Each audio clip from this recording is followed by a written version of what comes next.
Oh boy, it's gonna get hot in here today. We've got to talk about the Dwarven Flamespitter. So this guy is a crazy mofo. Now, just to be straight with y'all, it's one of the most ridiculous set of numbers that I've dealt with so far, and I believe that I've got them accurate, but I wanted to show you guys all of the steps here to show you what I've got with this guy. And we need to understand a couple things about him, or maybe guesstimate a couple things about him. I think I got it right, but you know what? Chris does get things wrong, because all the stuff that he is looking at is based off of not random in-game data that has been downloaded from Ironhide, or been told to him. It's based on looking at what happens. What happens when we shoot a flame out? We go 1, 2. We attack twice, and then we light somebody on fire. That is the gist of the Flamespitter. Not only do we attack once, but we attack twice, and then we light somebody on fire. So the first aspect of the fire here, I just want to talk about the fire really quickly, is that every tier is going to give you 1 damage per tick, and I think it happens like 3 times a second or something. I don't know exactly how often, but it is going to happen a bunch of ticks, and I believe it happens 13 ticks worth. So it could happen 12 ticks for some reason. That makes more sense, but I counted 13, so I'm going to go with 13 today. Hate me if you want. Tell me it's 12. I will not be adjusting my numbers, but you can do it in your head and just know that it's like 7% worse or whatever that number ends up being. So for every tier that you go up with the Dwarven Flamespitter, you're going to do 1 extra flame damage. You can see it slowly going down over time. Tier 2 is 2 damage, Tier 3 is going to be 3 damage, and Tier 4 is going to be that whopping 4 damage over here. So you have to incorporate not only the damage that it says it does, but also the flame damage, or the burn damage that's happening over time.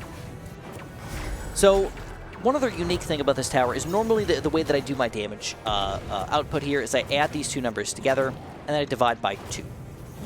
And that gives me the average damage that a tower normally does. But I don't think he works that way. Again, feel free to correct me if I'm wrong here, but it really seemed like the way it worked was that he actually just did this top number through a double dose of attacks.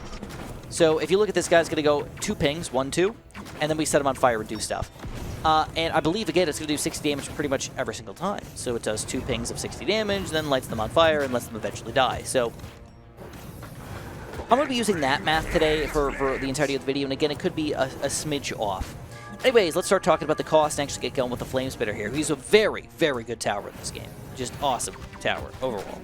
So, cost-wise, he's pretty expensive.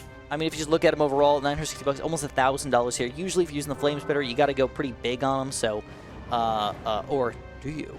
Great question, Chris. Usually, you're going pretty big on him because you want to get those abilities, right? The abilities are one of the coolest aspects of him, for sure. Listen to nature. So, as far as the cost goes, again, very big. As far as the damage goes, I just use the higher number every single time. I use the higher number. I did not use a double dose of the average number or something like that. And then as far as the speed goes, he attacks 3 times per minute. 3 times per, every 3 seconds, actually, which is 20 times per minute. And then we have to discuss the unit's hit. So obviously this is an artillery tower, in which artillery towers are going to attack multiple units. How many units are we attacking? Well, great question. I mean, nobody really knows how many units going to be attacking, but if you did 3, or 4, or 5, or 6, or 7, based on just this is how much damage you would do. Or if we wanted to do 1 unit, this would be the damage per minute. 120, 400, 640, or 1200. Those are all fairly reasonable things to assume about the Dwarven Flamespitter so far, but we have to go deeper because, of course, we have to incorporate the flame damage in all of this. So if we just had this, though, the efficiency would be, at the low end, about 1. That's pretty bad. An interesting fact here is that the 2nd tier and the 4th tier end up being the same for some reason, and the 1st tier ends up being the worst right now, with just this number. Okay, fair enough.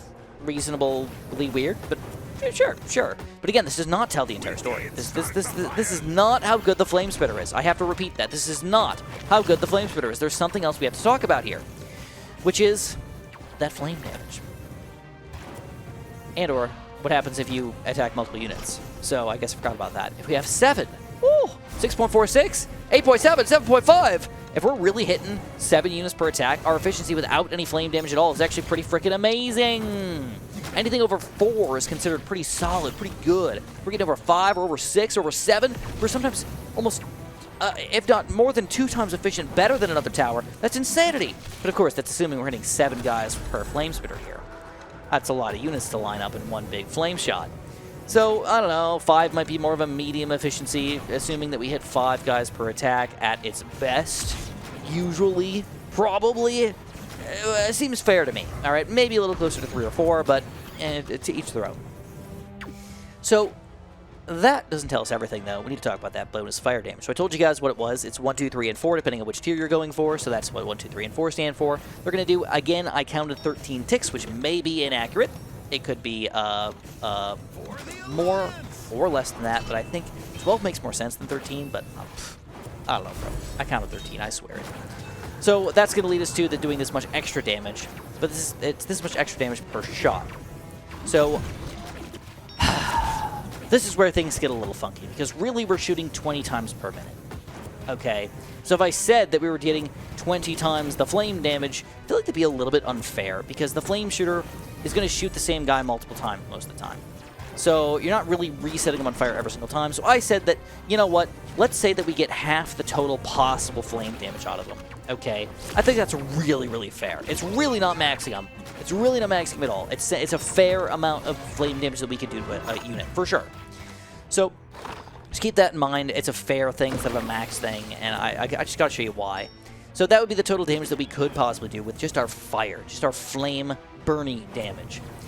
And that would be the total damage we do in a minute. This would be the average new efficiency if we attack just 1 unit. It's still kind of on the low end. 1.9, 2.06, 1.79. Not exactly game-breaking or anything like that, that's for sure. But again, this is assuming that we're attacking 1 single unit. If our Flameshooter is attacking 2 units, holy crap. If we're attacking more than that, like 7 units, we'd be doing a lot more damage, and we'd be able to do an efficiency of 8.3, 10.8, 10.5. Oh my god, I'm about to have a... Well, let's just say my pants got tighter. Okay, I've never seen a number so high in any of my numbers so far. 10. 10! Great! Ridiculous! But assuming that we're hitting 7 units with a Flamespitter is maybe a little bit of a large tail. Maybe we could do it. We're definitely not averaging that. So, I know we're filling up the entire screen right now. Oop, hit. Wrong button. But maybe 5 units is a little more fair on the high end. On the high end, probably. And if we did that much damage, we would get this much efficiency. 6.5, 8.3, 7.1, and 8. Which is all great, great, great numbers, by the way. Like really freaking great numbers. Just throwing it out there. And we're on wave 10 right now with 2 Dwarven Flamespitters and 2 heroes. And we have $1,100 saved up. And I don't feel like I am ready to die. So, anyways, that obviously does not tell us the entire story. But let's say that that is our efficiency. In the 6 to 8 range right now. Pretty absurd, I should mention. Pretty freaking absurd. Let's talk about the abilities, which is usually what I think of as a good part of the Flamespitter. Like, if you want to get this Flamespitter, you're going to go for the abilities, bro. So let's talk about these guys. First of all, we're going to talk about the Scorching Torches, which is a 2.3 times attacking ability per minute. I think it was every 20 seconds, 26 seconds or something like that. No, 16 seconds. No, I don't know what it is. Whatever it is, it attacks a certain amount of seconds, and that's 2.3 times per minute. Can't do the math on it today. Why do I keep hitting the wrong freaking button? That's going to lead to this much damage, so if you upgrade it over time, it's going to do 42 to 70, 108 to 180, and 180 to 300 physical damage and stuns enemies. So I want to just throw it out there that the stun is not incorporated in my numbers at all. Okay, at all. And this is a damage, of course, hitting 1 unit. Okay, just so we're clear about that. We're hitting 1 unit with this ability right now. Which, of course, it doesn't do that. It does way more than that, because you can see the flame geysers blowing out here every little while. And it does, you have a pretty in a good area of effect, basically. So if that happened, this would be the cost, this would be the total damage that we would do, and this would be the efficiency. 0.6, 0.8, 0.9, not very good, to be honest. Still not right. But this is if we're attacking 1 single unit. If we attack more than that, obviously we do way, way, way better. So I don't have the numbers for any of that Scorching Torches nonsense, but but just throwing it out there that is for one guy. So we need to kill or hit about 5, 6, 7 guys to actually make this worthwhile as far as the efficiency is concerned. For example, if we multiply it by 10, we'd get 6.44, which obviously is a very good number, but this is per unit. So it's really up to you on how many units you're hitting with your Scorching Torches, and I cannot tell you the average amount of units that we're hitting here, but it's going to depend all on how much stalling you're doing and everything, how many units are actually coming out here. But I would say that I average probably like 6 units or so with my Scorching Torches, and obviously I can hit way more than that if things are going super well. So I think it's a very fair upgrade. It's not ridiculously powerful or anything like that. It's very fair, and it depends on how many units you're going to hit with that torch action.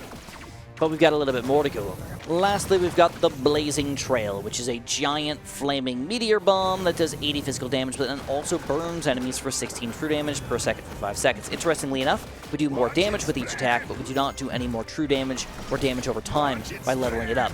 So that's kind of an interesting aspect here. But you can see the meteor jumps out, and it's going to do a large area of effect. Like a very large area of effect here again. So, of course, it's an artillery tower. That just makes sense. It attacks pretty frequently. It's going to attack 2.3 times per minute. And it's going to do that much damage according to it. But it's also going to do this much damage according to the true damage that it can do. So it can do 80 true damage over time. Now, this could be wasted. I just want to throw it out there that you can easily have over 5 seconds. That damage, it may not happen at all. So definitely keep that in mind. You could just kill the guy, and then the Blazing Trail doesn't do that damage. But let's say that we're fighting a strong enemy or something. What's the damage that we're actually going to do to these guys? And that's what we're going to do to it. So, we need to add them together, basically. That's going to be the total damage that we're going to do.